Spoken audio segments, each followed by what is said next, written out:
Someone who once walked away may still carry unresolved feelings, memories, and regrets. Over time, silence can force reflection, making them confront what they lost and the ways they failed to show up. True realization often develops quietly through self-awareness, accountability, and the courage to finally express what was left unsaid. That's not an easy place for anyone to sit with, because admitting I was wrong in this particular context isn't simply about acknowledging a single mistake.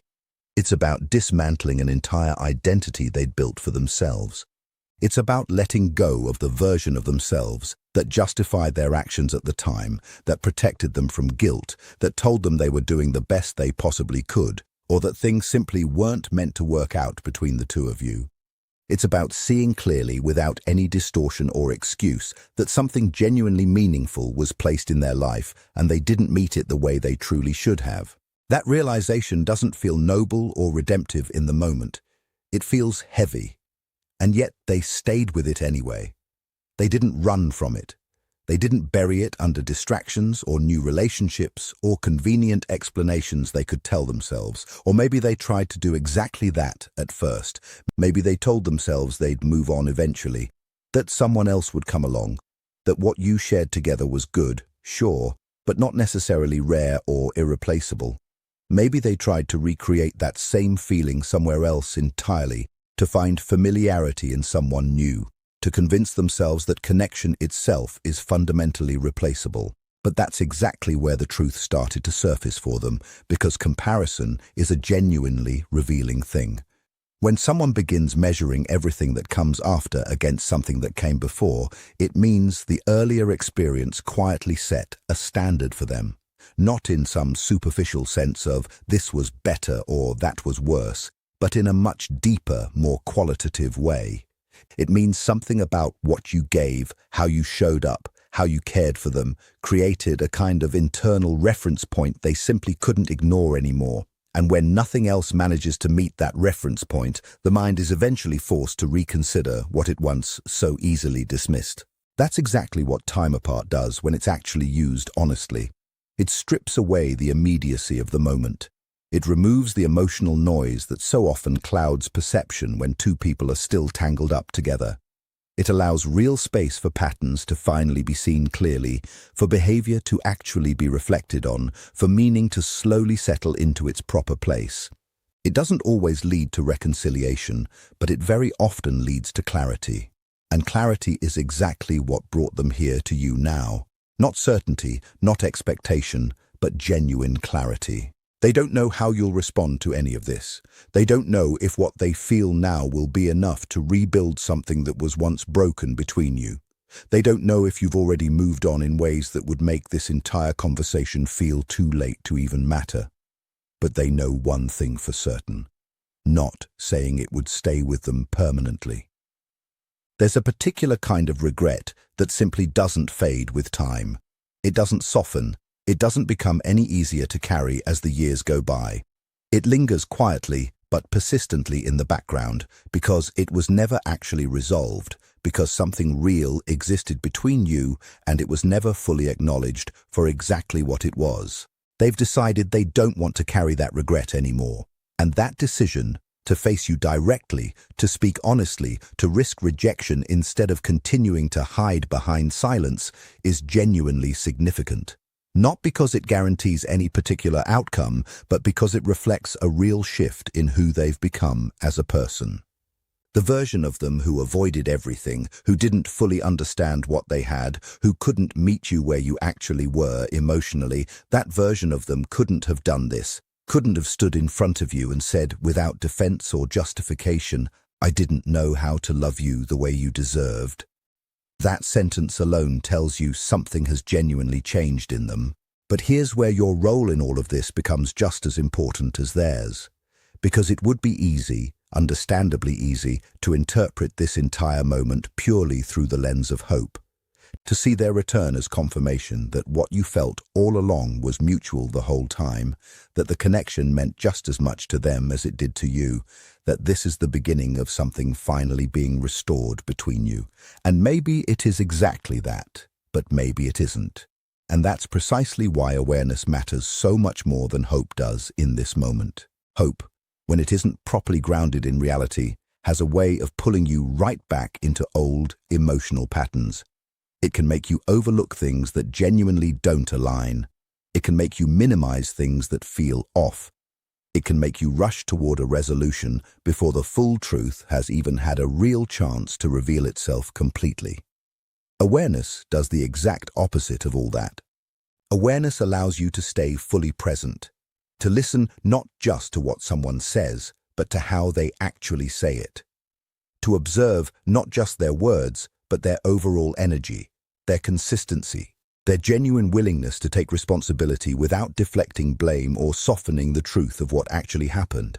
Because words, as meaningful as they can absolutely be, are only ever the beginning of the story. Anyone can articulate regret out loud. Anyone can describe what they now claim to understand. Anyone can say all the right things in a moment charged with emotion and vulnerability. What actually matters is what follows afterward. Do they move differently after this conversation takes place? Do their actual actions reflect the insight they're expressing to you in the moment? Do they show through consistency and real effort over time that they're genuinely capable of meeting you in a way they simply couldn't before? That's where the real answer to all of this actually lies. And you're in a position now where you can see that clearly, because you're simply not the same person you were when things originally fell apart between you. You've had your own process to go through, your own time spent sitting with hard questions, with pain, with confusion, with the absence they left behind in your life. You've had to make sense of things entirely without their explanation to lean on. You've had to rebuild parts of yourself that were genuinely affected by how everything ended between you. That kind of experience changes a person fundamentally. It sharpens your perception. It deepens your understanding of what you actually need, what you genuinely value, what you will and won't accept going forward from here. It grounds you in a way that simply wasn't possible before you went through all of this on your own. So when this meeting finally happens, you're not walking in from a place of longing anymore. You're walking in from a place of knowing what it genuinely felt like to be with them, knowing what it felt like to lose them, knowing what it actually took to move through that loss and find your way back to yourself again. That understanding doesn't simply disappear just because they've returned to your life. And that's exactly why this moment is just as much about you as it is about them. Because while they're coming to express something to you, you're there to evaluate something in return, not in a guarded or defensive way, but in a clear, grounded way. You're there to see whether what they're offering you now genuinely aligns with who you've actually become since then. That's a different kind of power entirely, not power over them, but power within yourself. The kind that allows you to stay steady even while something emotional is unfolding right in front of you. The kind that allows you to listen fully without immediately reacting on impulse.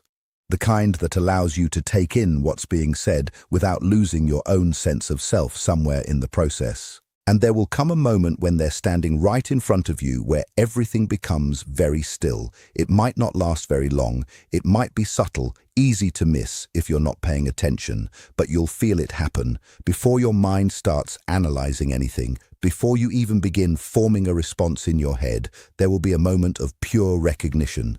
Something inside you will simply register the reality of the situation as it actually is, not the story you've told yourself about it beforehand. Not the fears or hopes you've attached to it over time, but the actual presence of what's really there in front of you.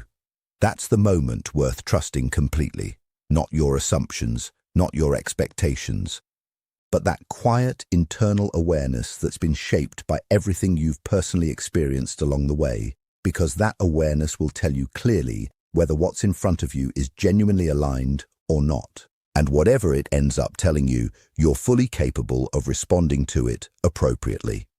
That's the part that so often gets completely overlooked in moments like this. People focus so intensely on the outcome, whether they'll get back together, whether things will actually work out this time, whether the connection can truly be restored, that they forget the most important part of the entire moment is simply how they show up within it. You don't need to have all the answers figured out immediately. You don't need to decide, right there in that single conversation, exactly what the future looks like from here. You just need to be present enough to actually receive what's being offered to you, and honest enough to respond genuinely from wherever you truly are emotionally. That might mean asking direct questions. It might mean expressing exactly what you felt during all that time apart. It might mean setting clear boundaries for yourself. It might mean simply saying you need more time to think everything through. It might mean recognizing that even though there's still real feeling there between you, something has genuinely changed inside you that doesn't allow you to simply go back the same way as before. All of those responses are completely valid because this was never really about returning to the past exactly as it was. It's about deciding what, if anything at all, can actually exist between you in the present moment. And that decision never has to be rushed. What actually matters is that whatever you decide is real and true to you, because that's what this entire moment is genuinely centered around. Truth. Not the idealized version of the relationship that existed before everything fell apart. Not some fantasy version of what it could theoretically become someday, but the honest truth of what it actually was, what it genuinely is right now, and what it could realistically become moving forward from here.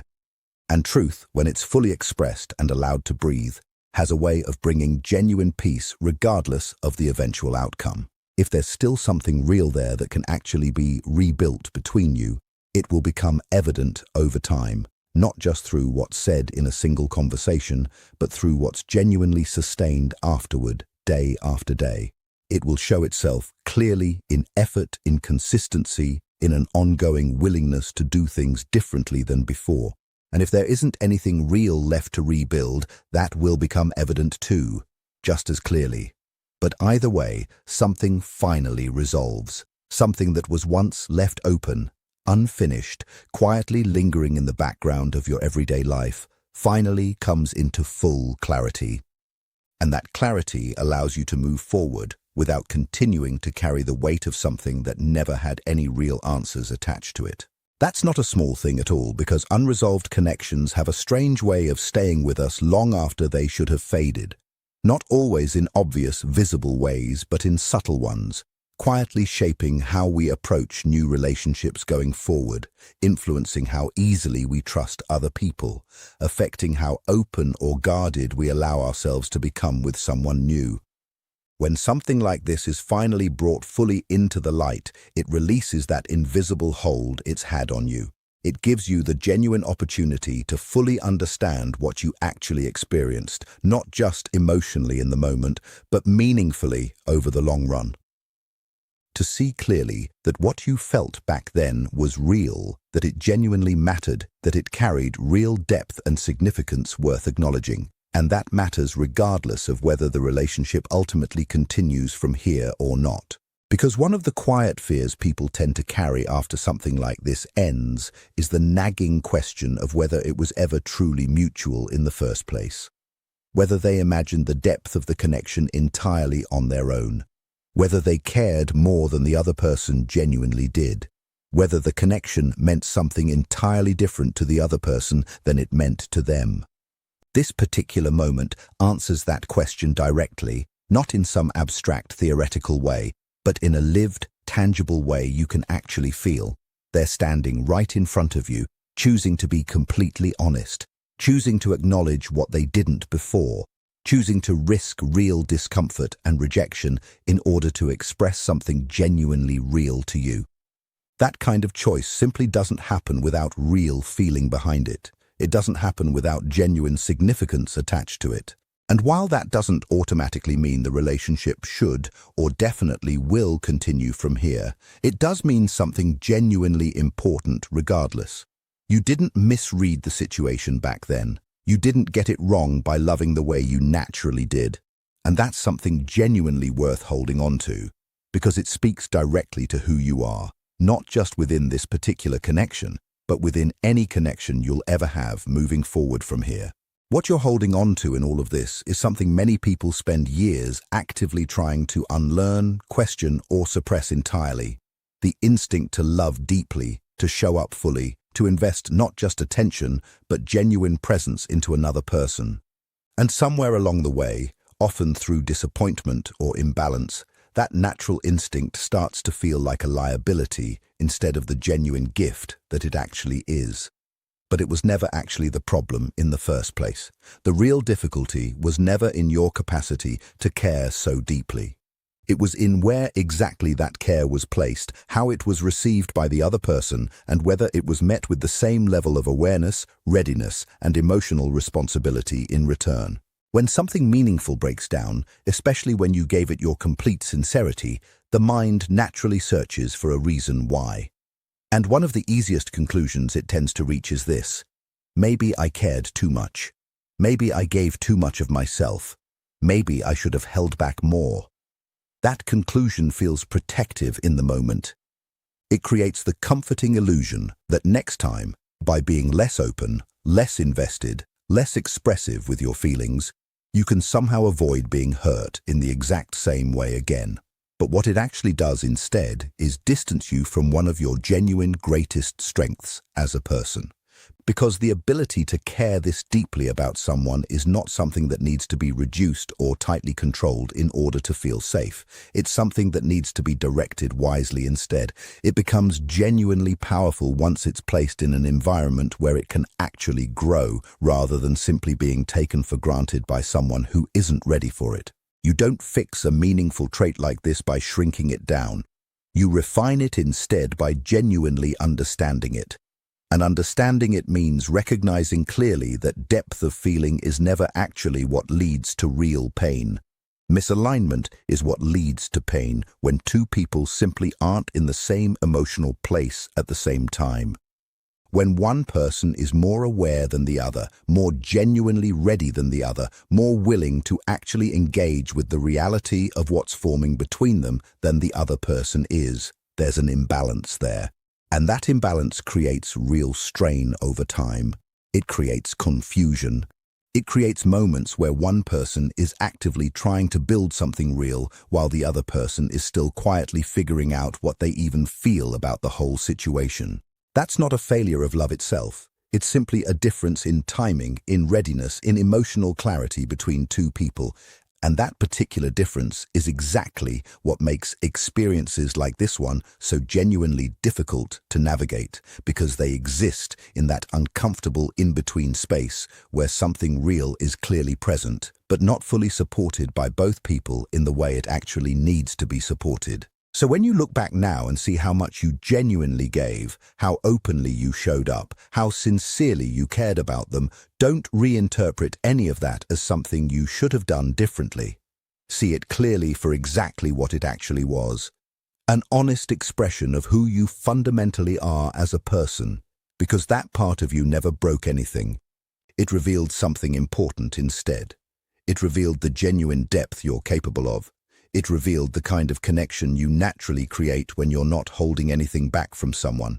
It revealed what it actually feels like to experience something that isn't surface level at all, something that carries real emotional weight and genuine significance. And that matters, not because it guarantees that every single connection you have will work out perfectly in the end, but because it sets a genuine standard for you going forward. It gives you a real reference point for what meaningful connection actually feels like, not some idealized fantasy version of it, but the lived, tangible experience of being emotionally present with someone in a genuinely real way. That's something many people never fully get to encounter in their entire lives. So instead of questioning that part of yourself now, the real shift going forward is simply in how you carry it with you moving ahead. Not with hesitation, not with fear, not with the intention to protect yourself by becoming smaller or less than you are, but with discernment instead. Discernment changes absolutely everything about how you move forward from here. It allows you to still be genuinely open, still be expressive, still care deeply about people, but only in spaces where that particular energy is actually recognized and reciprocated back to you in kind. It allows you to notice much earlier when something feels off, when effort is clearly uneven between two people, when genuine clarity is simply missing from the situation.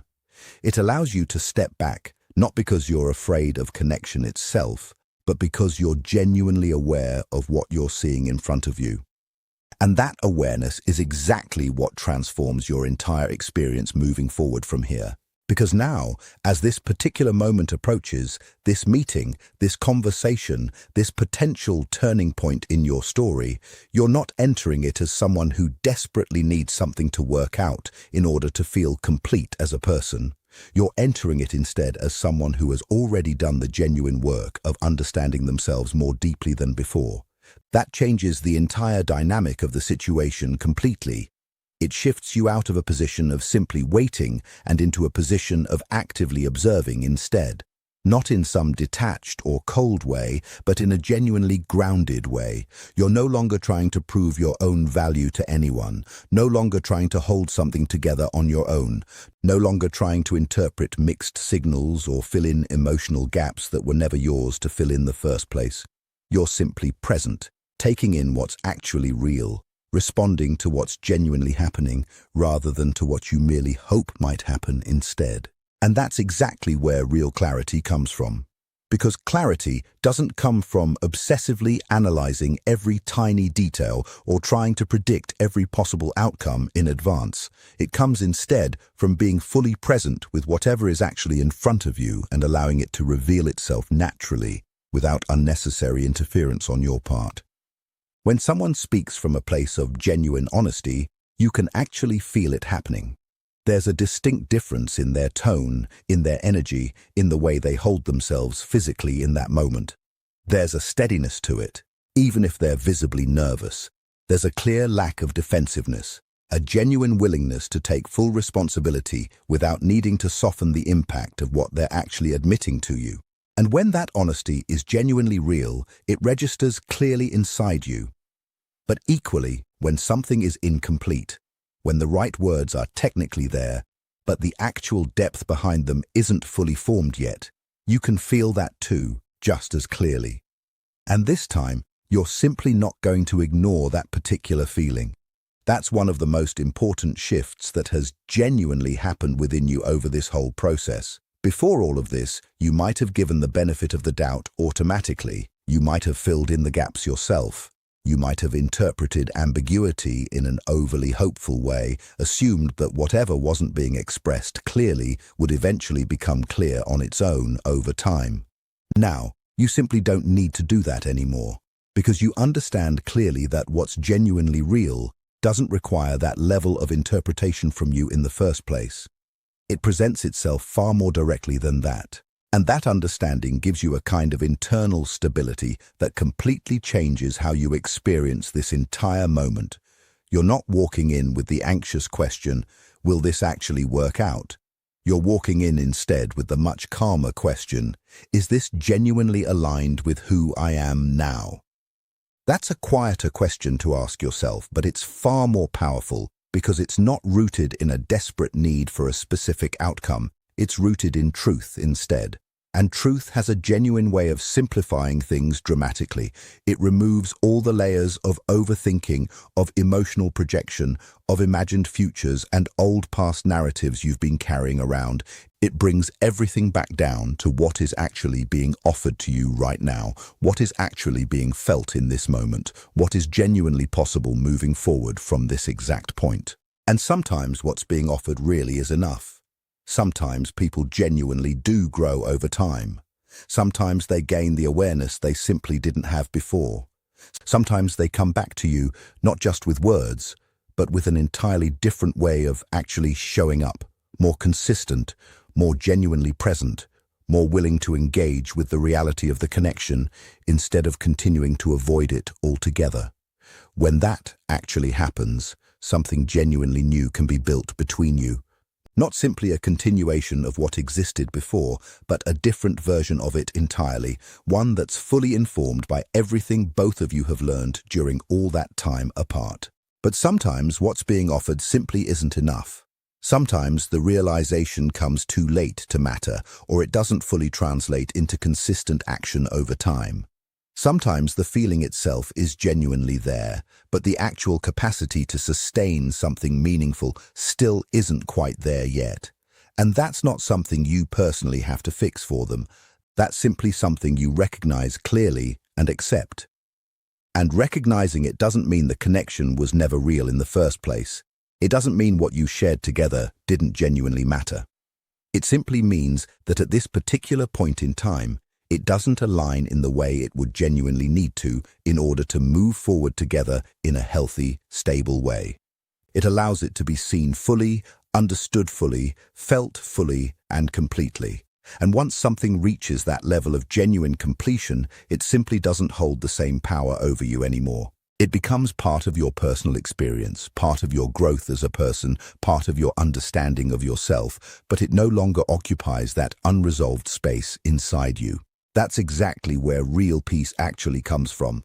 Not from getting one specific desired outcome, but from reaching a point where nothing feels genuinely unfinished anymore.